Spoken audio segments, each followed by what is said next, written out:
Assalamualaikum warahmatullahi wabarakatuh.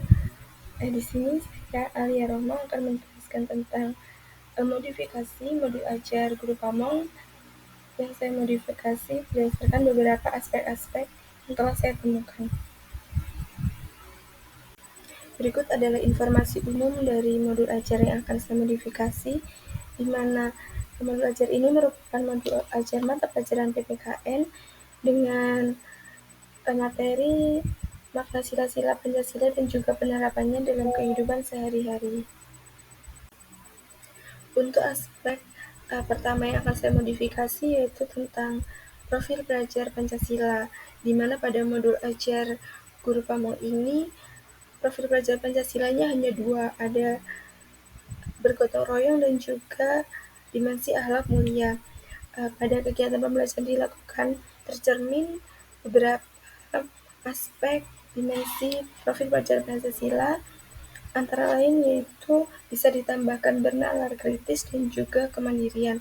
Hal itu dapat dilihat dari kegiatan pembelajaran dilakukan, di mana bernalar kritis bisa dilakukan dengan mengamati video pembelajaran yang ada. Yang kedua yaitu mandiri bisa dilakukan dengan mengerjakan soal evaluasi secara mandiri. Untuk aspek yang kedua yang akan saya modifikasi yaitu tentang pendekatan dan juga model pembelajaran. Dapat dilihat bahwa pada modul ajar guru ini belum terdapat pendekatan pembelajaran. Maka dari itu, saya menyarankan untuk menggunakan pendekatan pembelajaran berdiferensiasi atau DAP, karena pendekatan tersebut menyesuaikan dengan kebutuhan peserta didik, sehingga dengan menggunakan pendekatan ini, pembelajaran akan lebih bermakna bagi peserta didik. Selanjutnya yaitu tentang model pembelajaran, di mana sebelumnya pada modul ini digunakan model pembelajaran discovery learning. Menurut saya dengan model pembelajaran tersebut, pada kegiatan Ayo Menemukan atau sintaknya Ayo Menemukan, peserta didik itu dengan kategori yang perlu bimbingan terkadang tidak mampu untuk melakukan penemuan sendiri, sehingga model tersebut kurang mengakomodasi seluruh peserta didik. Maka dari itu, saya melakukan modifikasi untuk mengganti model pembelajarannya dengan problem based learning atau PBL. Karena menurut saya dengan model tersebut, maka seluruh peserta didik diarahkan untuk berpikir kritis atas permasalahan yang sedang dibahas, sehingga dapat mengakomodasi semua peserta didik dengan baik. Untuk aspek selanjutnya yang akan saya modifikasi yaitu tentang alur tujuan pembelajaran, di mana pada modul ajar guru Pamong belum terdapat alur tujuan pembelajaran. ATP dalam sebuah modul perlu ditambahkan karena digunakan sebagai panduan untuk mengetahui ketercapaian capaian pembelajaran atau CP di akhir fase pembelajaran. Adanya ATP pada modul dapat membantu membagi tujuan pembelajaran menjadi langkah-langkah yang terstruktur dan terjangkau sehingga dapat memastikan pembelajaran yang dilakukan itu tersusun secara sistematis dan juga logis. Untuk aspek selanjutnya yang akan saya modifikasi yaitu tentang asesmen, di mana jenis asesmen pada modul ajar guru Pamong ini belum lengkap, hanya mencakup ranah pengetahuan dan juga keterampilan, belum terdapat penilaian sikap, di mana penilaian sikap ini sebenarnya perlu dilakukan karena untuk mengetahui karakteristik dan juga digunakan sebagai evaluasi pengembangan karakter dan juga tingkah laku peserta didik. Berikut adalah lembar penilaian sikap yang saya ambil berdasarkan aspek profil pelajar Pancasila yang telah saya sarankan pada sebelumnya. Berikut ini adalah rubrik penilaian sikap yang telah saya buat, di mana terdapat 4 aspek, dan masing-masing aspek itu terdapat indikator untuk penilaiannya. Dan penilaiannya itu dari 1 sampai 4, yang dapat memudahkan guru dalam melakukan penilaian sikap terhadap peserta didik. Untuk aspek asesmen yang akan saya modifikasi selanjutnya yaitu tentang rubrik penilaian dan juga pedoman skoran, di mana pada modul ajar guru ini masih belum lengkap. Maka dari itu saya akan menambahkan rubrik penilaian dan juga pedoman penskoran.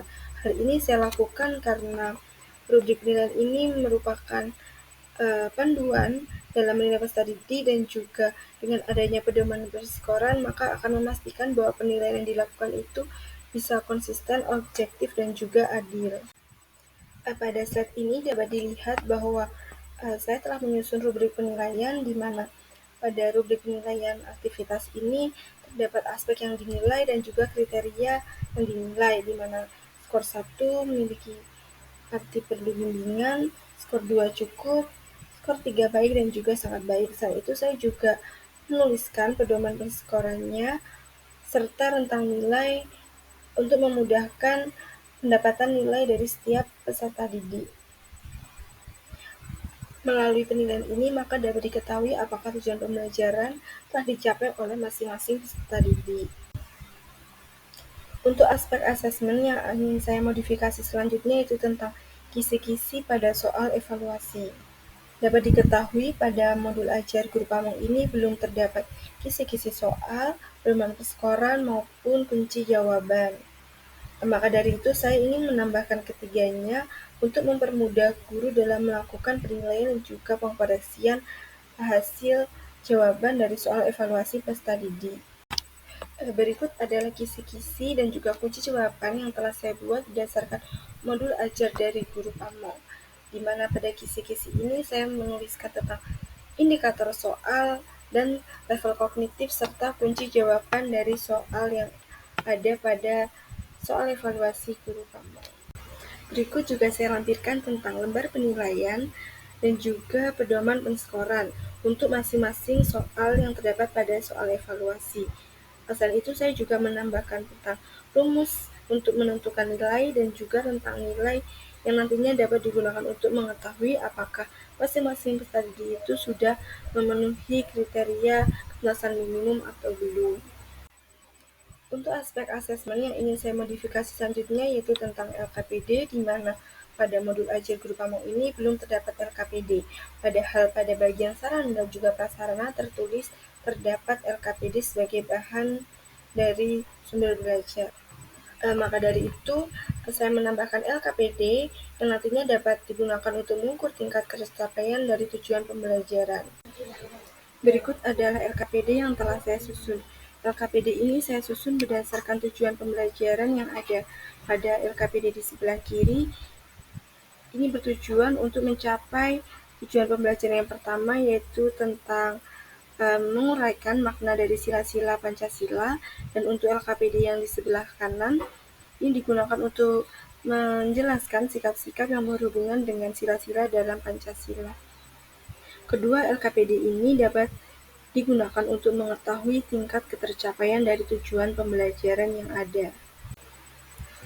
Yang terakhir yaitu aspek yang ingin saya modifikasi yaitu tentang kegiatan pembelajaran, di mana sebelumnya pada modul ajar guru ini menggunakan model pembelajaran discovery learning dengan sintaks pembelajarannya yang terdapat pada layar. Berikut adalah modifikasi kegiatan pembelajaran yang saya lakukan berdasarkan model pembelajaran problem based learning yang telah saya pilih.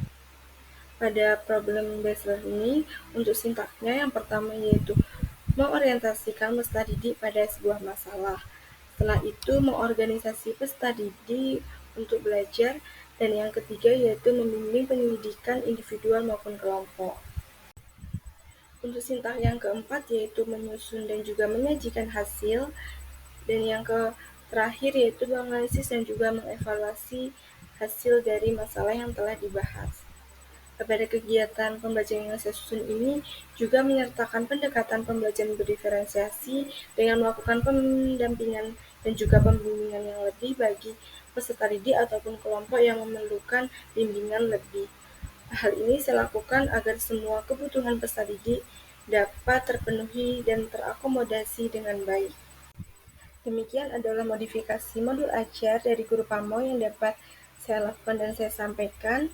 Atas kurang lebihnya saya mohon maaf. Wassalamualaikum warahmatullahi wabarakatuh.